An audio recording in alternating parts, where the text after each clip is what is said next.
We are live. Oh, was that a picture of him getting Uh, oxygen? Oh, God. Yeah. So we're live. We hope that Rui is okay. Well, what can you say? We could. Yeah, what can you...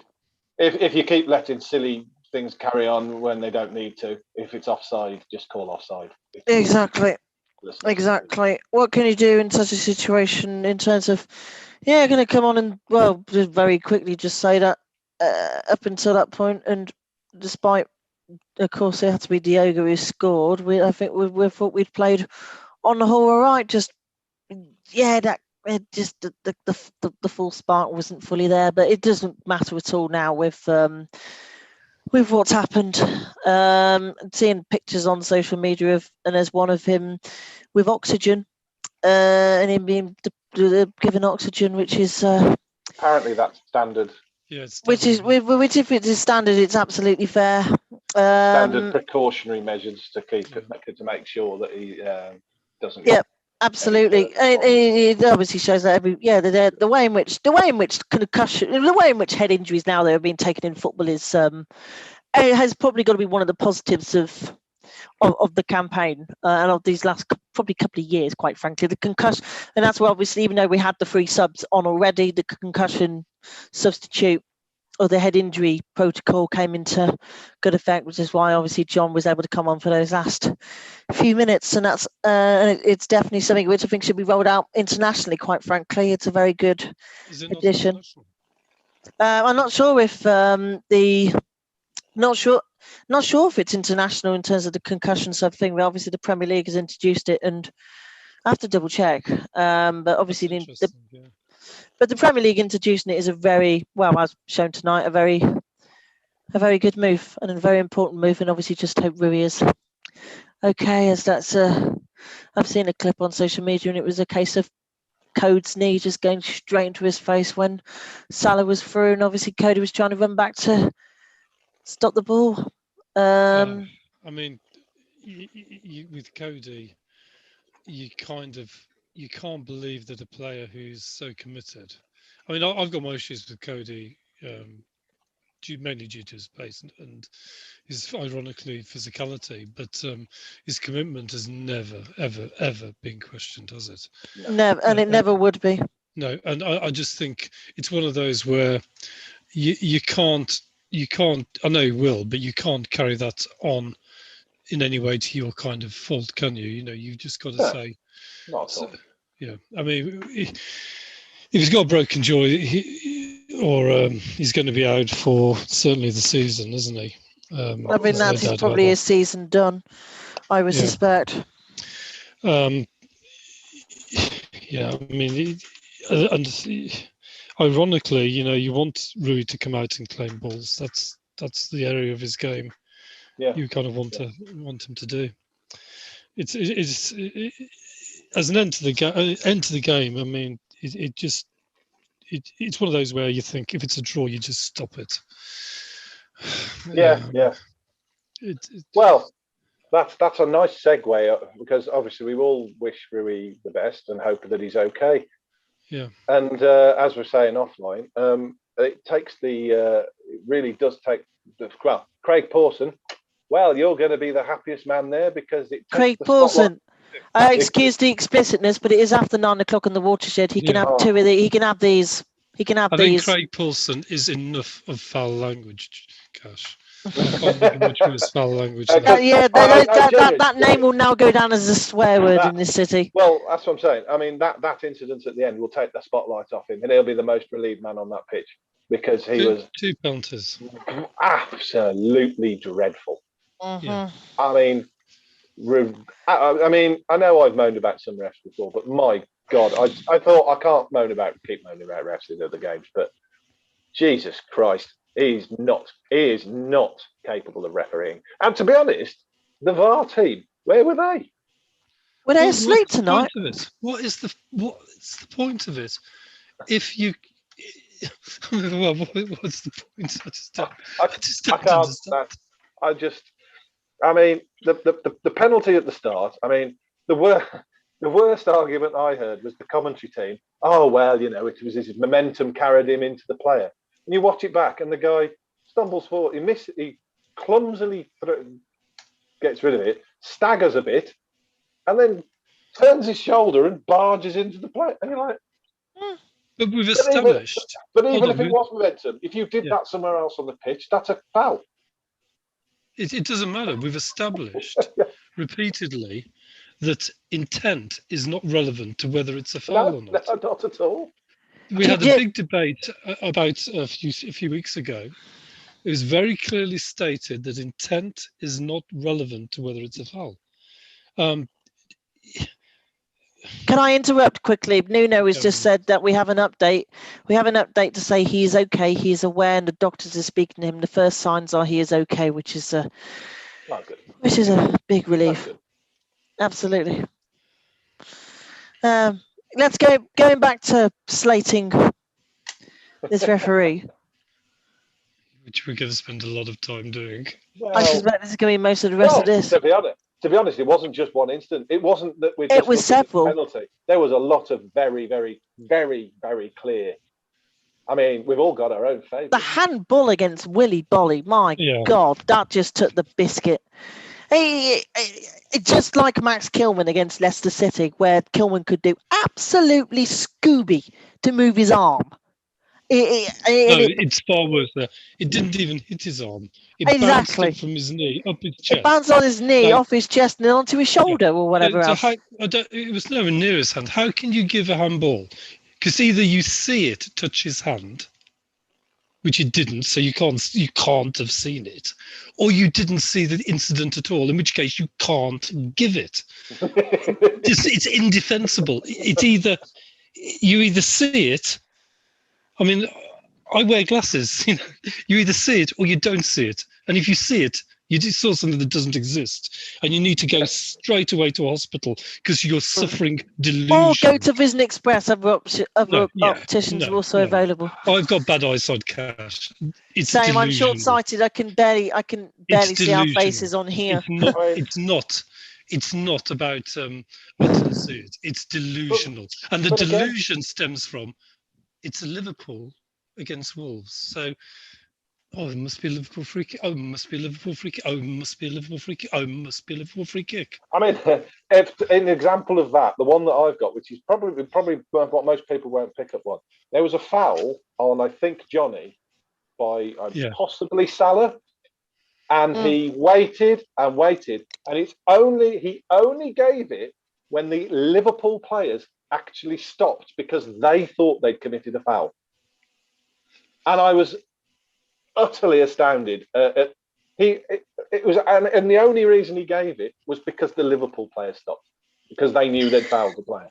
And I was like, you weren't going to give that, were you? It was just astoundingly bad. I mean, okay, the one I'll give him credit for is the one where Moutinho was pushed by Alexander-Arnold, and an arm came out and pushed him. Now, I thought it was a bit on the soft side, but again, where was the VAR check on that? Nowhere. Absolutely nowhere. But the thing about that is, when you're running, how many times have we seen it go back and VAR goes, there's contact. Now, I'm not a fan of this. There's nothing in the rules that say if you touch a player, it's a foul. No, you're right. Nothing in the rules about that. It's got to be a trip. It's got to be, there are certain things which are fouls. One thing which is a definite foul is a push. It's you can go to the rule book and it says push foul. Yeah, it's not a shoulder to shoulder, which for some reason he took 10 minutes to put a foul against Adama a bit later on, where Adama won it, and then because all the Liverpool fans screamed and shouted, he went, "Oh, sorry, Liverpool, I'd better give you a foul here." It was like, is it? Yeah. But that, and like you say, an arm came out, hand flat into the side, push. Yeah. And it was as clear as day on the replay. Now, I'll accept he might not see that in the speed, but the VAR would see that as clear as day, because we all saw it as clear as day. No. How does the conversation go? Yeah, I saw him push him, but I don't think he pushed him enough. Hold on, but did he push him? Yeah, he definitely pushed him. Oh, well, we'll ignore it.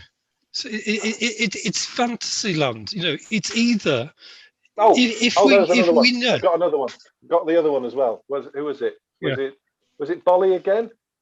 Oh yeah, it was Bolly. a studs up foul, and then you watch the replay. My God, yeah. And he just clearly wins the ball. Studs down, foot down, everything was absolutely. It is Willy Bolly. Yeah. Sorry, Willy. It was a foul because Willy Bolly is bigger and stronger than the other player, so it's going to be a foul. And his legs are longer. How dare he? Yeah, how dare he? He's a man called Willy for a reason, I suppose. Actually, he was. Oh no! I know how he'll justify that. It says, he went in overly aggressive with his foot. What a load of with his foot down and winning the ball. Oh, you mean about after watching Thiago just basically run around the pitch doing that continually? If that's Neves' yellow card. If that's a yellow card, Thiago was off. Yep. Simple as that. I mean, Jesus Christ. I mean, to be honest, Neves' was a yellow card. I'm not arguing that it wasn't a yellow card. He didn't even get booked. You're thinking of the Matinho one. He wasn't even booked for that one. No, he wasn't booked for it. He was late. There was at least 4 late challenges before we got a booking. And I'm like, well, at least 2 of them should definitely be a booking, and the other 2 you could make a good argument for a booking. So he's basically off. So I don't know why he stayed on the pitch. That's why I think he got subbed, because he was just charging around kicking people. Well, the thing that I feel, I'm not. I know a lot of people don't like Liverpool. I'm not a Liverpool hater. You know that. But the thing that I feel sad for them, and I do mean this, is they will literally go away thinking, tight game, we won. And if you talked to them about this, they wouldn't have a clue. It literally would be like, I don't understand what you're saying. Because the fans of these teams who are perceived to be big teams expect it. There's no sense of, we get away with it. They literally, it's their birthright, and it's getting to the point where you think, I just don't know if I can do it. I just don't know if I can. I can't go on watching football on TV. I'll be so glad when it's off TV. Whether I go back to grounds or not, different thing. But I'm getting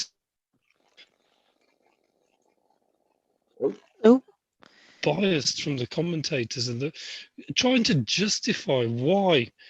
And you get to the BT's the worst when they have on the muppet of an ex-referee who will come up with some utter bullshit as to why the referee might have a point.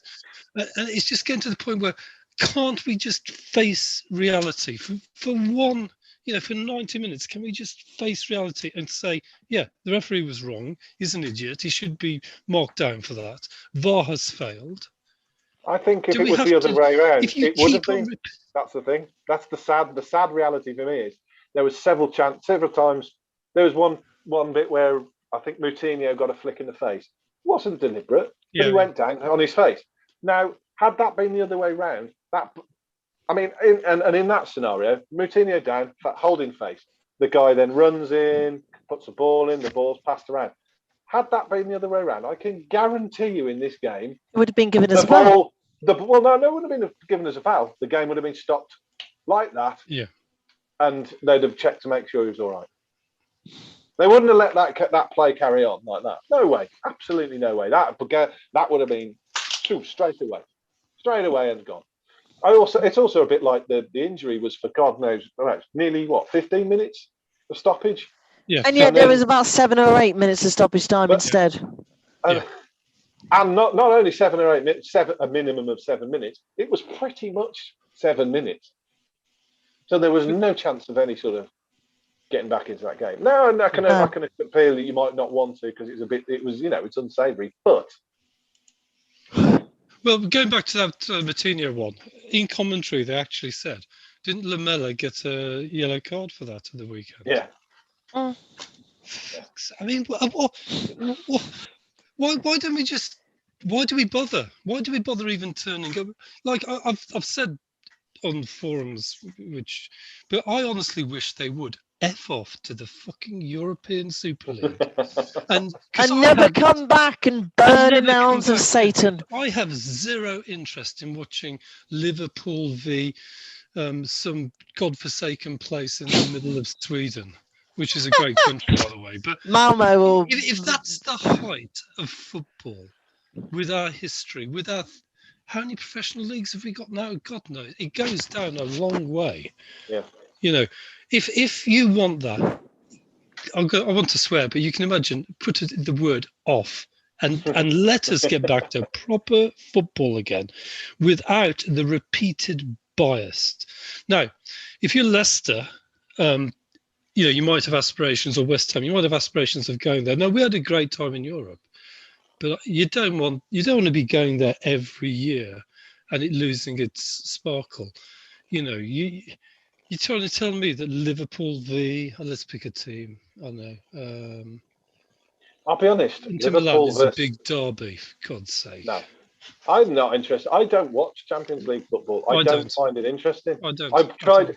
I think I got tempted into it once a few years. It was a good few years, probably about 5 or 6 years ago. I got tempted because there was all this hype about Barcelona versus PSG, all these fantastic players. I think it was probably about 4 or 5 years ago. And I watched it, and it was one of the most turgid games I have ever seen in my life. It was like a practice match. It was more like basketball. Right, you have a go at attacking now, and now we'll have a go at attacking. Not a particularly any great pace, but we'll just do that backwards and forwards. And it was dull as this was. And this was billed as the pinnacle of football. And I'm like, really? That's the pinnacle of it? And people want this every game, every match. Because don't get me wrong, if they move away that initial pool of teams, there'll be some teams who they don't like. Oh, I don't like this. We're not retaining enough of this. So they'll whittle it down, and it'll end up that there'll be probably, I'm going to say, 8 to 10 teams in this elite league with no relegation of 8 to 10 teams with basically 16 matches season and 16 matches seasons, which would probably then move on, that they're not even played in their home countries. They go on tour around the world, and it'll be like the Harlem Globetrotters of a league. It would be the most boring and just paint dry. Watching paint dry would be a better exercise than go to my eyes out and seeing all the supposed big teams who have all the money. Yeah. Like 4 times a year play each other. It would just be, if they ever went down that route, the FA should never, ever let them back in until they are begging on their knees in front of the headquarters at Wembley Stadium. Below the league. No, they start at the bottom. Yeah, they start below the league. They start in the conference. Yeah. And none of this will have Liverpool B type rubbish, No. Liverpool B team is their youth team, simple as that. Yeah, if you go, you go. All your youth teams are out as well. If you go, you go. And I think they know, because the big issue is, one of the reasons Europe is so keen to do that is the Premier League has a product which the world wants to watch. Yeah. It is the biggest league. So if you're Liverpool, Man U, Man City, recent kind of gate crashes to that party, Arsenal. Remember, it was Forest before Liverpool got them banned. Forest, they'd qualified again, and then Liverpool got them banned, and that was the end of Forest. They just, without that money. Yep. So those clubs want more of the cake all the time. Well, it seems to be pushed by the teams with American owners, because they want the American. They want the franchise. Yeah, they want the American franchise system with no relegation, because it secures them. It's guaranteed profit, isn't it? Yeah, you can vaguely run your business, and without relegation. Go to the point. I don't. I mean, it is entertainment rather than sport, isn't it? I mean, when I'm going to say something a bit weird, but just see if you discharge it. Even when you get relegated, there's that kind of emotion that that's life. We probably deserve it. We're not good enough. Yeah. You can get angry, you can get despondent, but it's an emotion that you still have that is, to me, quintessential to being a fan. Almost like Everton, Liverpool. You've got to remember that feeling to understand why you love the game. Can you imagine well, go back to Nietzsche. the Championship being eternal reoccurrence, where with no relegation or promotion, you're just in the Championship forever. You've got to have those two, that trapdoor and I'll be heaven. honest. In the 90s, it felt like that. Well, exactly, yeah, but but you always had that hope or that fear. Yeah, you do. But we were in the Championship for the whole 90s. It's like the season now. There's a lot of people going, "Oh, Division roll on the summer, roll on the summer."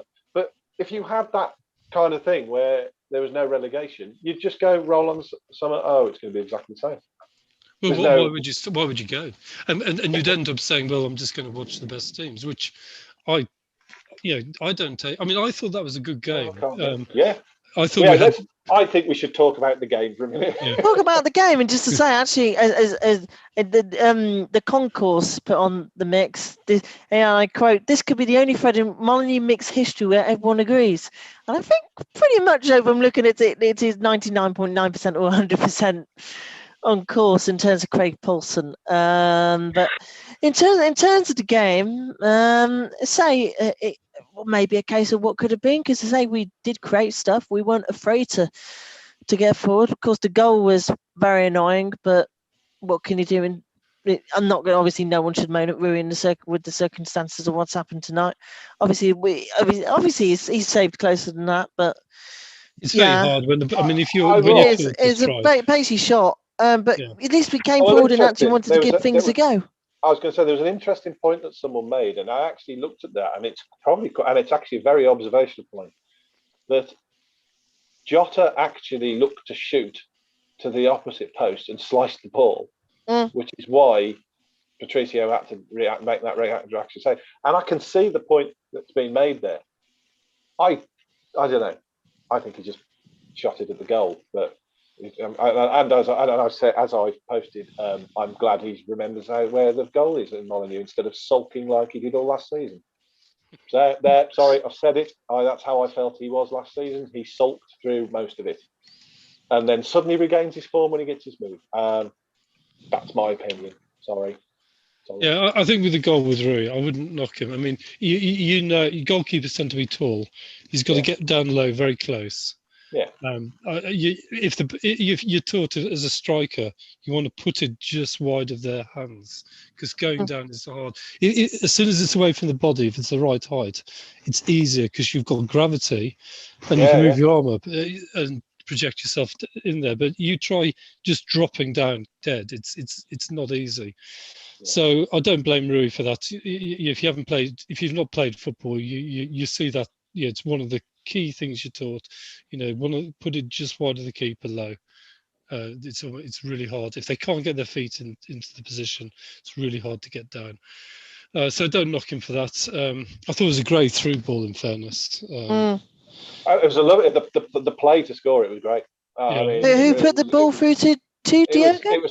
Was it like 3 1-touch passes to basically quickly through? I mean, That's it. Yeah, I can't remember. It's been it felt like it's been a bit of the.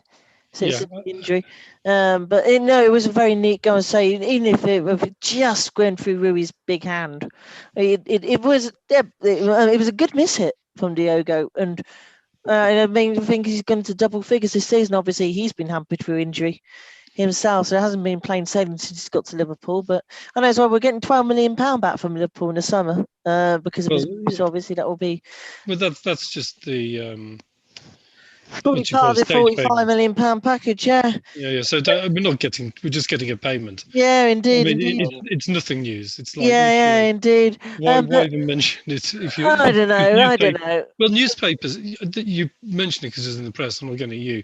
It's the fact that the press have nothing else to say other than, Wolves are getting stage papers. Like say, your direct debit's going to come out of your account. Well, is that really news? For crying out loud. No, it isn't. It comes Thanks for that. Thanks for reminding me. Yeah, I know. Yeah. Thanks for reminding me that we're slowly getting poorer as we get older. Defensively, I thought we'd actually look quite good. Willie being back. I thought Bolly was great to see. Willie being back is obviously a big hand, massive. What I liked about having Bolly back in there, and what we were doing, because I thought we approached the game much better, and I want to see us do this in every game, and we seem to pretty much play nearly for 90 minutes. and Yes, we I'd were agree with forced back at times, but we kept the tempo. That tempo, that way of playing is our base, should be our baseline, and we should not be Yes. going below that. That No. performance, I'm annoyed with that we lost because mainly because I don't like Liverpool so much. But No. we actually played pretty well most of the way through that. And our biggest failing was our finishing. We had plenty of chances in that game to basically score probably 2 or 3 goals. And that's without dodgy penalties and the awful refereeing. We actually were quite good. Yeah, I'd agree with all of that. What I liked about in the defence, which you notice when Bolly's playing and Stace was doing it as well, is they drive into midfield with the ball. Yeah. And that's something we used to do years ago when Nuno first came, and it makes a massive difference to how we play, because when they drive forward, pushes everyone up, and we look so much better. Absolutely. Really wish Willian did not play so deep. I really do, because I thought he was awful for the first 30 minutes, and then he seemed to start picking up in the game and started laying off the ball intelligently and stuff like that and getting much more involved. But it's just, I'm watching, I'm like, why are you so far back now? Is he being told to play like that, or is he just choosing to? Because he seems so deep. I think he's adapting to how Wolves Yeah, play. maybe so. I don't know. And I kind of expected this, to be honest. I still think, we just do not play. The way we transition, you require a striker to do a lot of work. People say, "Oh, we need a poacher in the box." Well, they'll be offside half the time. Yeah. We just. I mean, you notice the difference like that's it. You notice a difference when Silva comes on, even though he's young. He plays like he's a young Jimenez in the making. Because he is. He if he had pace, he would not be at Wolves. Seriously, and he's doing what Jose was trying to do. He's dropping back, trying to make tackles, trying to make his pass for Morgan Gibbs-White was sublime. Yeah, I mean, but Silva's got the footballing brain, and he's 8. I mean, he's 18 and he plays. Absolutely. That's if you can't see how good Silva is, you don't watch and you've never played football. And again, some will moan. Yeah, some will moan at that. That obviously those couple of headers or whatever towards the end was the people were off that it didn't go in. But that first one, I think he should have done better with the first one. The second one, he was being basically trodden on by Dendoncker. Yeah, I think Dendoncker should have gone for that one. I mean, the first one though, it was a bit of a tricky angle for him to get up, I think. But he's growing. Though, isn't it? Yeah, he's growing. He's growing. Yes, he's only scored 2 goals this season. But people's got to give him time. I think, as I say, over the summer, hopefully 3 solid months off. Obviously, he's not going to be in the Euro squad for Portugal, is he? But hopefully we'll be able to have a full pre-season under his belt, and I think he alongside Raul next season will look good.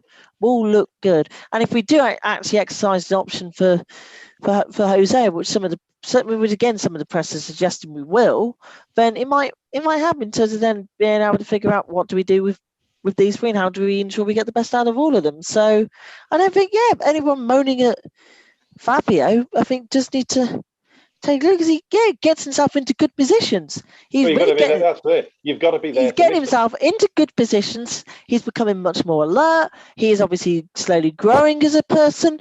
Still remember, he's only 18 or whatever it is. And again, reminded some Wolves fans, he did not negotiate his own price tag. So look, the price is irrelevant, because you don't pick him if Porto hang on to him and he has a season in, let's face it, a lesser league where he scores 5 or 6, 7 or 8, 9 goals. He's £100 million player. Face facts. I mean, he's 18. You can look at the Rooney's, the people who develop quickly. He's clearly physically developing rapidly. What's he going? The question's really simple. What's he going to be like at 19 or 20? Yeah. Not 25. We know. What's he going to be like in 2 years' time? You have to play them. I mean, if you're trying to build something you have to keep players like Yeah, Neto. I'm glad he came on at 70 minutes. I wanted him. I actually wanted him to come on because I knew he would. I thought he would make a difference up front, and I And think he he did. did. I think he did. And he almost made a big difference. Say if that, Dan Duncan didn't trod on him, or if say that header by Gibbs White big has a yard of surprise. pace. You know. Oh yeah, and that was a good, very, very nice through ball to Gibbs White. Yeah, and Gibbs White, he's playing. I thought he deserves a bit of credit. He can't. It's not his fault. He's not got pace. If you've got pace and you're a vaguely good footballer, you're pushed out wide. You look great. You look great because you just put the ball past, and you're taught to cross it, cut in. It's one of the easiest positions to play. I was not very good at football, and I had a bit of pace. So guess where I played? It's not hard. Put me in the middle. I'm like why? Where's he come from? It's none of this is a surprise. But Gibbs White, that to know that, I don't know if he knew the ball was going to be. I don't know if it's planned. I don't know if they practiced that. But that move was sublime, and that's the kind of thing you want to see. And if you're seeing it from two young players there, within their limitations, they've definitely got some future in the game. Now, Gibbs White might be a championship player, and he might get that older head, not need pace to play effectively, and he might end up in the Premier League. I could not, I wouldn't rule it out. He's clearly got something about him, and get his head straight, get his head down, get some game time, he'll be all right. Now, whether he's good enough to be with Wolves in the Premier League, I'm not so sure. Is another question, yeah. Yeah, but he's certainly a good player, and he certainly shouldn't be, footballing wise, in any way criticised. Diving when he made a few dives was in the Villa match. You criticised for that. Same with Silva when he dived ridiculously. We don't need that. Mind you, Indeed. If you're playing for Liverpool and Paulson's your ref, you might as well give it a go. But I thought I was so positive about that game. I really was. I thought Neves looked good. A few balls went astray. But he was but they were usually when he was trying something rather than he was exactly. trying to balls, yeah. It wasn't Neves, Cody, and Moutinho in terms of trying to put some hold of the ball very well and so forth. Again, at least our central midfielders, they're back on it. They have been back on it in the last month, and it has been one of the big positive. That was one of Moutinho's best games this season for me. He just got into it, and again, Semedo in that first half, particularly, using his pace brilliantly. Again, he could have had one as well, actually. I'm going to address a big one for me here. Traore, I thought played fantastically. Absolutely.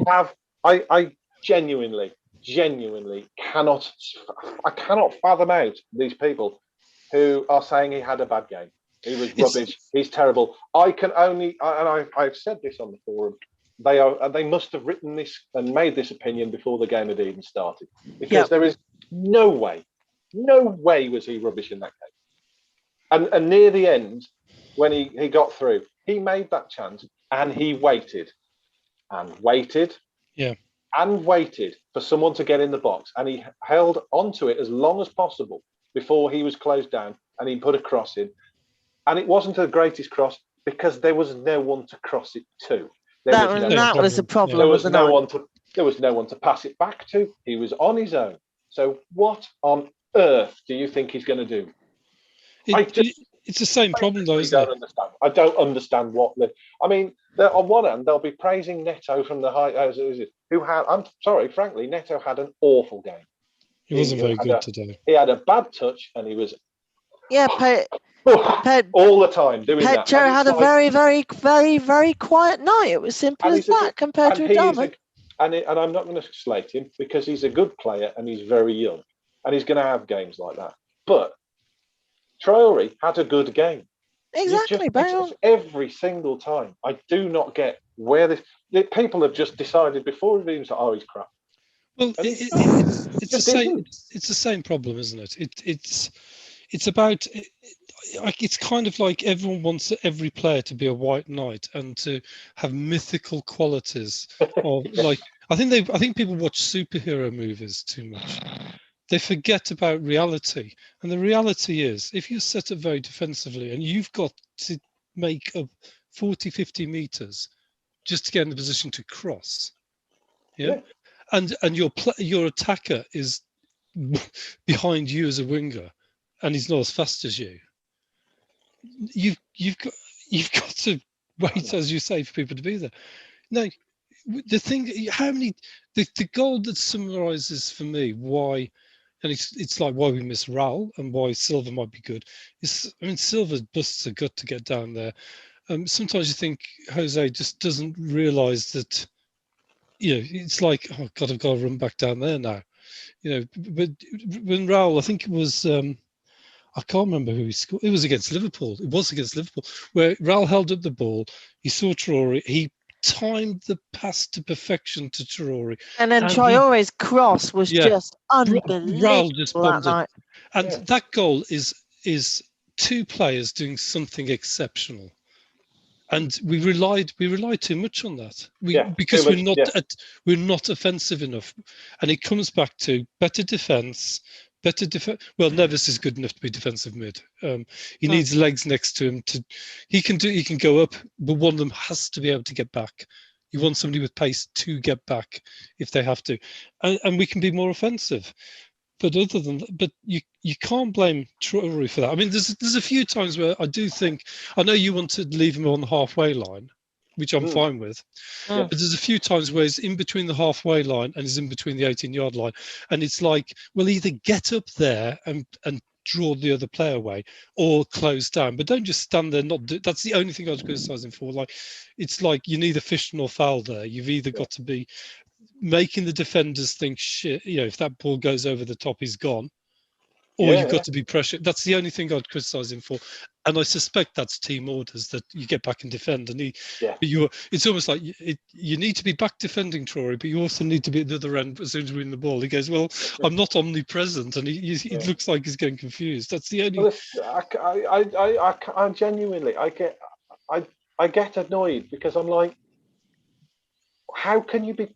You're singling, and it's not kind of criticising players throughout the team every time. Directly singling one or two out. What actually are you trying to get at? And it's like people who are constantly saying, "Oh, we should cash in." And right, this is what I don't get about this cashing in theory. Cashing in means he's got a value. If he's got such a high value, why on earth do you want to get him out of our team? Mm-hmm.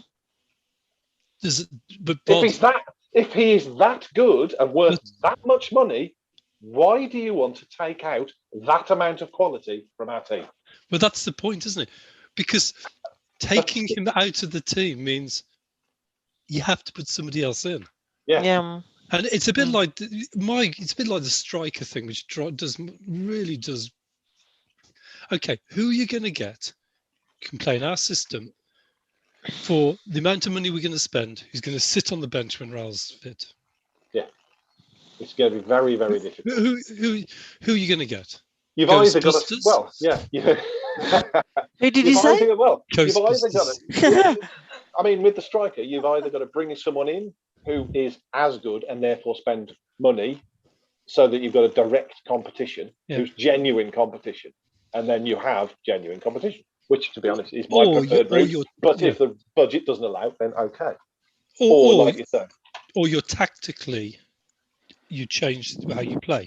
So you go 4-4-2, or you're far more tactically adaptive. Totally. Yeah. And I think you can. And I think again, to do that, you need a rock solid defence. I mean, there's all these mentions of these players on the continent. Oh yeah, we've got him in. We'd be much better, and he'd fit our system better. How do you know? These are you're talking about. These people are talking about players who have never played in the Premier League, and they're suddenly going to be the saviour. Oh no! And you're like, and the other thing is about Traore is if you take him out the side, Neto suffers. Well, Neto suffers because he drags too. Well, he's under pressure. And Traore, every time has the ball, has at least two, maybe three players around him. So there's a lot of space and a lot of pressure taken off the other players. But no, cash in. He's the problem is, of course, and the reason why when he does do this a lot more. You've raised it where he looks back and plays the ball off. If he had forward options there, which Semedo was doing, Yes, he was. yeah, It was nice. Exactly, bang on. And so once again, it's like Jose. I was kind of what, but it's not his fault. He's got to adapt to a system, which is effing hard if you're a forward player for Wolves. It really, it's like you imagine you're a top aspiring striker. You're 20, 21, 22. You get a bit of a name for yourself. You in the box, you're dangerous. Would you want to go and work your nuts off at Wolves? Or would you like to go and maybe sit on the bench at Anfield? Earn more money. Yeah, come on. Maybe get the odd goal in the top. Yeah. Have about 5 or 6 chances a game. Yeah. Maybe to get one in, get a name for yourself in that sense. So it comes down, we, like you said today, there was so many, like the fullbacks pushing up meant the midfield's further up, meant we're more effective. Those options are there. Yeah. So much more delighted with that. Yeah. Especially I thought especially the first half an hour. The fullbacks were providing the width, and the front three were much more closer together. Just a generally decent first half for once. It was, and we actually, as you mentioned, we actually, I think, say an odd spell within, middle of the second half. There was much more consistency, and it's exactly what we need. It's exactly what we need. And I think obviously, we had many chances and they didn't go in, but it happens in football. But I think at some point it will all click into place. I thought that at the beginning of the season, and then we had that period where it just went dire. But I come back to the fact that if the fullbacks are pushing up, you've got the sweeper Cody, great sweeper, and you got Rui. They don't complement each other. Cody's lack of pace isn't complemented by Rui not coming off the line claiming every ball. So Cody can risk the tackle if he knows the ball's going to be played past him. If you've got a keeper who's lightningly quick out and will act as like a sweeper keeper, you can complement them. But we don't seem to complement in those crucial areas of the pitch, and it's not because the players are bad, or we should sell them. It's just the seasoning isn't right. The flavors just don't. We're not complementing them, and I think that's the only thing that's missing. It doesn't mean we sell Cody or get rid of Rui. It just means we just get the mix right. That's all it. For me, it's going to take. I agree with you, Cass. I agree with you, Bod. I thought it. Apart from the sickening end, I thought it was as a defeat. I could come out of that thinking, wow, we're so positive about that game. I'm struggling to think of real negatives other than kind of the ones we've mentioned. Johnny was okay, but quite. Referee was dire. Neto was not very good. I think he's beginning to believe his own publicity, which is always a problem when you've got a young player. He just needs to kind of have somebody going behind him saying, "You are not a god. You are but a man. You are but a man." No way, and maybe like no way you're at the minute. If you want to aspire high, then you got to continue to crack it here, etc. And on top, he's 20 years old. Exactly, he's still got many. He's still got 2 decades. He's still got 2 decades in the tank. So I think so. I'm not sure. It's 11 o'clock. It's 11 o'clock on a Monday night. It's 11 o'clock on a Monday night. I'm too tired to figure out who's man of the. Who would you say is man of the match? Personally, it's between 3. One being Traore, which will deliberate, partly not because I thought he played well, and 2 because just to annoy the bellends and keep saying terrible. 2, Moutinho. Now, I'm very critical of Moutinho in other games, but I thought he was very good this evening. But I'm going to go with Semedo because I thought he was very, very good through most of the game, and I was quite disappointed to see him substituted. I'm going to assume it's because he was knackered. Knackered stroke tactical move. It's a tough one between those 3, but I think I will personally only just. I think I'll go with Zhao, because again Mr. Moutinho, with the way in which he just got stuck in, and he and Ruben Asay, I think, have found they've got their mojo back in the last several weeks.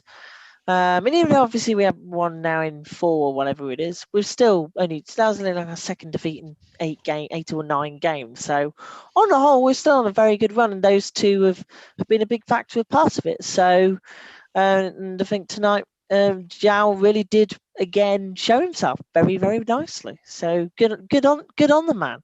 Good on the man. I have to say, Adama and Nelson, of whom both getting stick, even some still having that agenda against Nelson. Get off it, for God's sake. Well, seriously. Another bit. I think Bolly as well. Sorry, Bolly was also. And Willie was solid. Maybe except for when Liverpool did have a very good chance in the first half, where then Bolly going after the man then left a massive gap where I think Mane then just put it wide or whatever it was. And then Bolly going over to the man then left a huge gap between Coates and sometimes you've got to ask why he's going over. So indeed. I would go for Bolly. First game back, he like Bod said about fullbacks pushing up, things transformed, attacking play. He also, in the final third, his aerial height, it just shows how good he is there. Yeah. And also, I'm going to go for Bolly, so I can bring up how crap Paulson is with that handball. So, for me, it's Bolly. I think a lot of players did themselves a lot of credit tonight. Indeed. I think the tactics in general, where we played, what we've been wanting for so long, is that tempo all through the game. The tempo, it dropped off a little bit maybe at times, on the whole, you're right, it's going to. But on the whole, the attitude was right. We didn't sit. We didn't try and slow it down. We played it quick, and that's for me. It suits our players better. Oh God, yeah, and it makes you realise how good they can be. Some of the passing was just yeah. And the classic Bolly. I'm going to pass. No, I'm just going to shield the ball and go past you, because you'll have to go 4 meters around me to get to the ball. I just love him when he does that. He just kind of turns, and the player's going, "Oh gosh, there's a wall in front of me. I can't get the ball," unless you pull him down like I think Salah did. So I mean. It kind of brought home to me what we've been missing. It felt a bit like that championship team, or first year back in the Prem. Yeah, it was much more like that. If we'd got a draw, I would be, and Rue wasn't injured. I genuinely think a draw would have been a much fairer. Much fairer. Absolutely. I mean, we had plenty of chances, and we should have had a penalty. So it would have been a very, very deserved result if we'd got a point, and then the way we came play. And I guess Nuno will be thinking part of his move this season is kind of working of being more, us coming forward more as he's wanted, and obviously being more expansive, or what is it kind of worked out. Just obviously the final elements didn't quite fall in, but it was positive tonight. It was positive, just like Leicester, where obviously the result wasn't as what we wanted, but still the performance was satisfying. It was satisfying. And again, next year or the year before, it's the kind of game where I do think we get something out. A few things happen differently, and somebody involved does their job. Even with the Bolly one, when he wins that ball back, he's driving forward. Yep. So many little things could have made a difference. So positive. Could have done indeed. Well done to the lads, I'd say. Absolutely. Just to say a couple of other bits of stuff. That Paul Wolves women, and for the second year in a row, top of the league in the 4th tier. Season declared null and void by the FA. What else can Anna Price and her excellent colleagues do? Yes, they're only able to play 6 games this season because of the pandemic, but I think within those 6 games they'd scored 37 goals, and we're flying. Much love towards women. Yeah, the manager says the manager for them is disgusting, disgraceful position, and it shows the FA don't care about women's football. And I think it's kind of right. But hopefully it'll be third time lucky. There'll be no kind of intervention next year on that, because they deserve to have been It's ironic, isn't it? We've been able to play under 23 male football. Yep, and the women's FA Cup and the women's the Vitality FA Cup, as it is for the women's FA Cup, is due to restart in again. I think we've got Nottingham Forest or whoever it is in a couple of weeks in April, and that is getting back up to speed. But outside of the championship, outside of the WSL, the championship, my daughter's football team is probably going to fold because of the people drift away. Oh God! And it sums it up, doesn't it? It really does sum up how the things that are really important, people don't care about it higher up. Whereas if it's always. Yeah.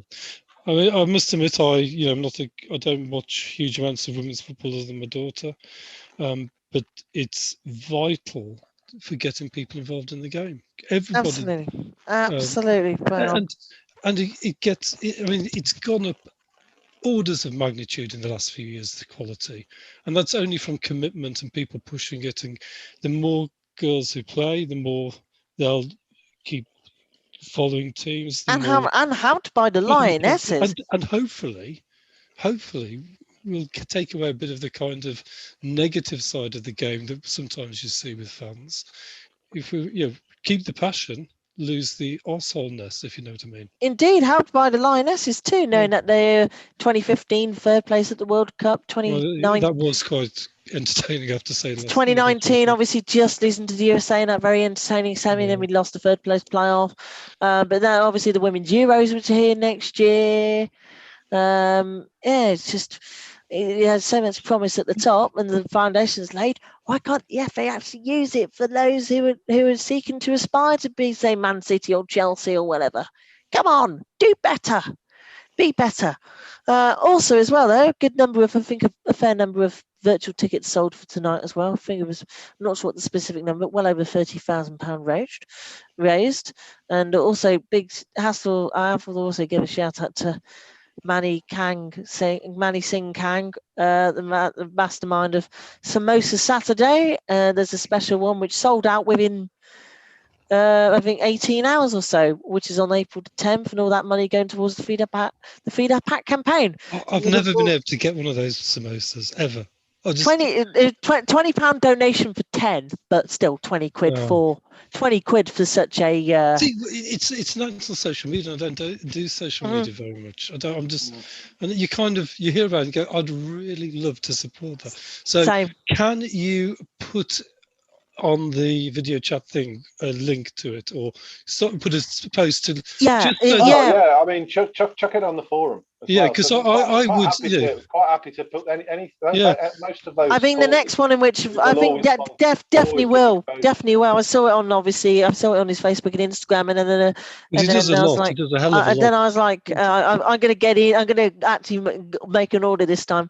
But yeah, they all sold out within like a very short amount of time in terms of this is his 10th Samosa Saturday he's doing, and in this case, and then usually does it for Dementia UK, which is fantastic. I'd be interested to find out what his samosa's like. I do like a good samosa. I have my supplies that I pop over to Wolverhampton every now and again, and so I'd like to sample and see how he measures up.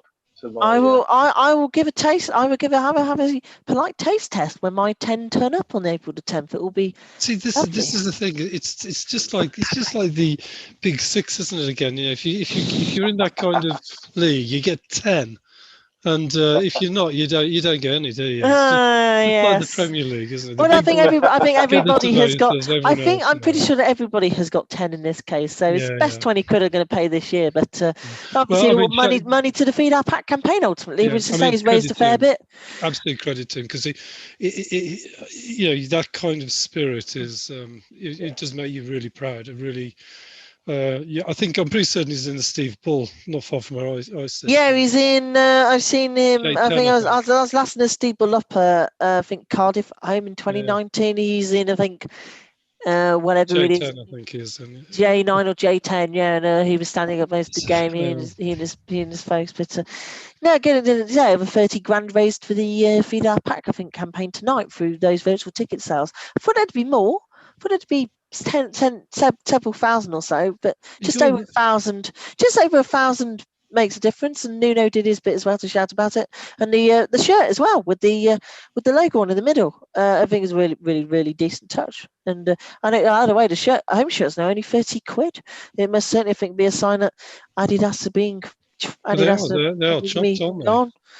And Castore will be in next season, but even though nothing has obviously been said publicly, and probably won't be until hasn't it actually been said publicly? No, the club obviously haven't said anything publicly. But obviously contractual obligations ultimately. I'm astounded because I was pretty certain. Exclusive. I'm pretty certain. I'm shocked because I thought it was absolutely. No, there's been no announcement from Castore or the club in that case.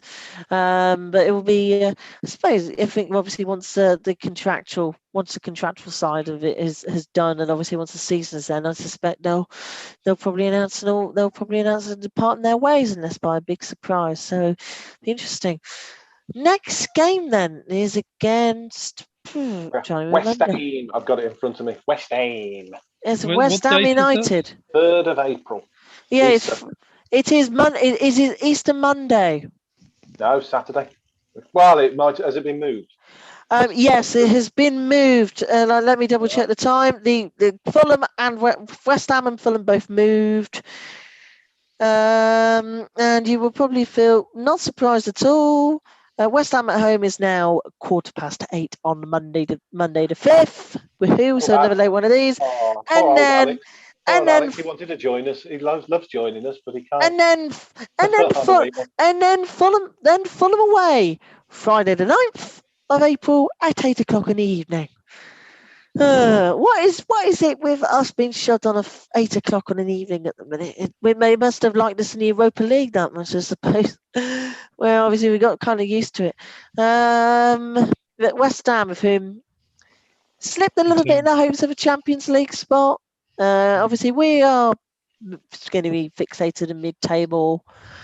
But obviously the Hammers are fighting for Europe, and fair play to what David Moyes has done in his second spell at the London Stadium. My goodness, getting them up fighting for China. It looked like a couple of weeks ago they were very much in the top 4 mix.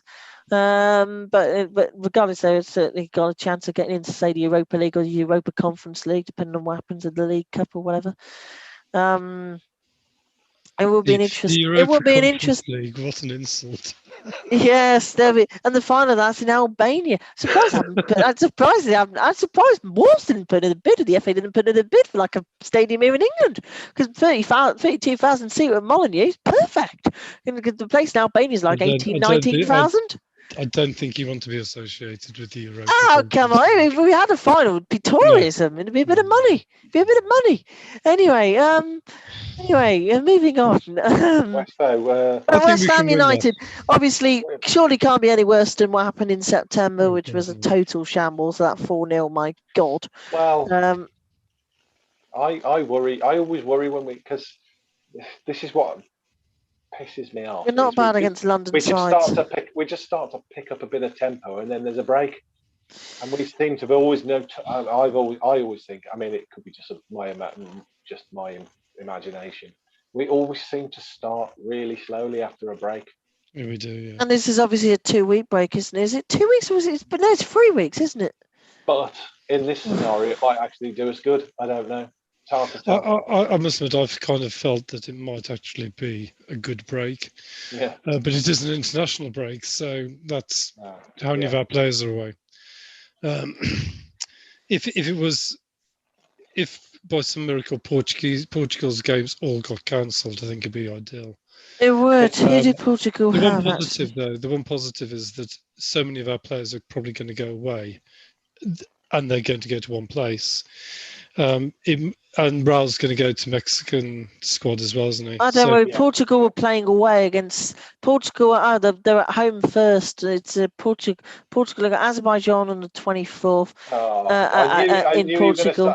I thought And then don't it's be like Serbia away and Azerbaijan. Please don't be Luxembourg away. something. Yeah, I was just hoping it'd be like they play in Portugal and they then play in, I don't know, Spain or Yeah, somewhere they've like got that. one But home. no, They've got one they've got home to game. fly forever to bloody Azerbaijan. No, that's Azer- at home. That's Oh, at is that, home. Azerbaijan's at home, and then it's sorry, Luxembourg there and you go. someone else. Who Oh, but that's good then. Serbia away, then My mistake. Luxembourg away.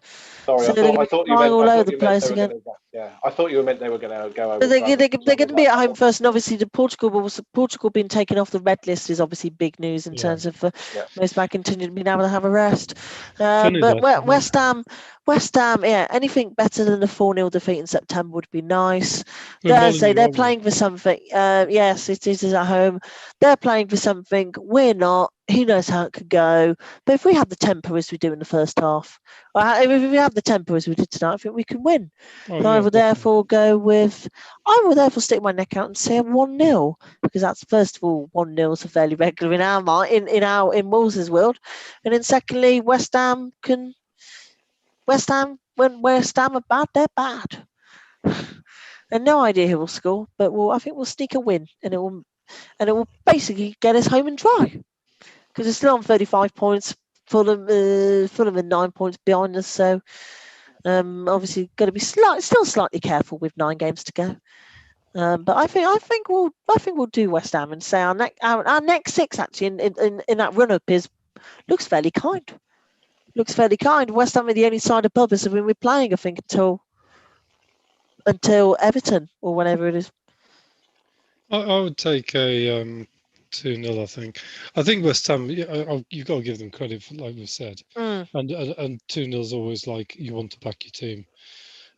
But we know that there's so much more in the tank. And if you look at the teams who are doing, like Villa, who are above us, and West Ham, I don't think they are significantly better than us in terms of they've clicked and we've not clicked. And we're more than capable of getting the results. And I think it comes down to, like Bod said, how do we turn up after the international break?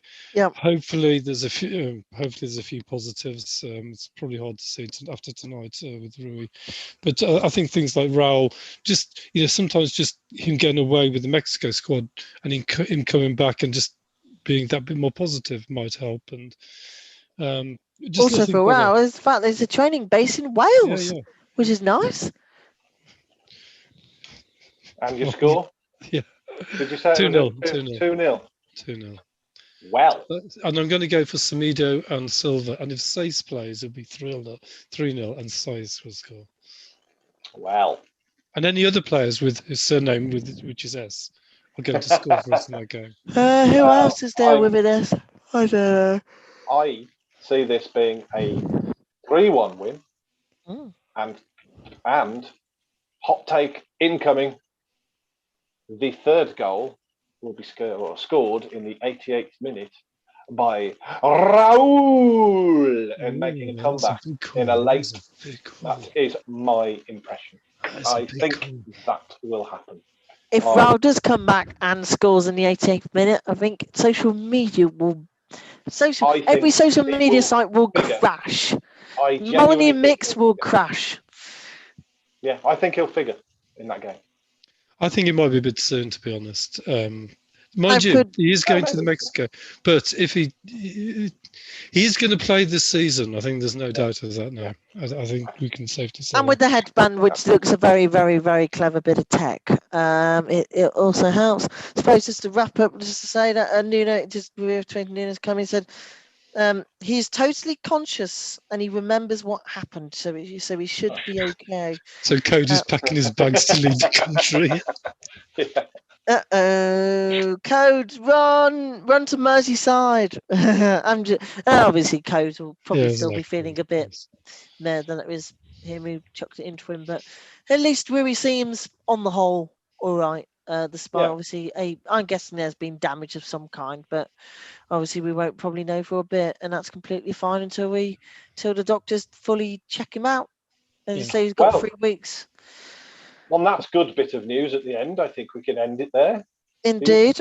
And also finally, very, very nice chippy at the start to Graham Hughes by sticking the thing in the corner. Yeah, absolutely.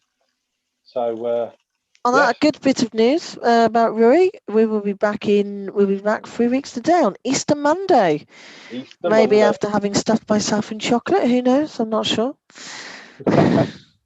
Very true. Oh, and I'll be hobbling around probably after actually being allowed to play football. So I've got to hopefully have a work game in on the 30th, which would be nice.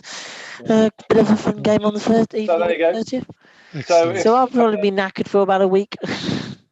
So if anyone wants to join us when we come back on Easter Monday, you're very, very welcome as ever. But in the meantime, we will all say goodbye and we'll see you then. Thank you, Have everyone. a good few weeks. Adios. Cheers. Bye. See you all.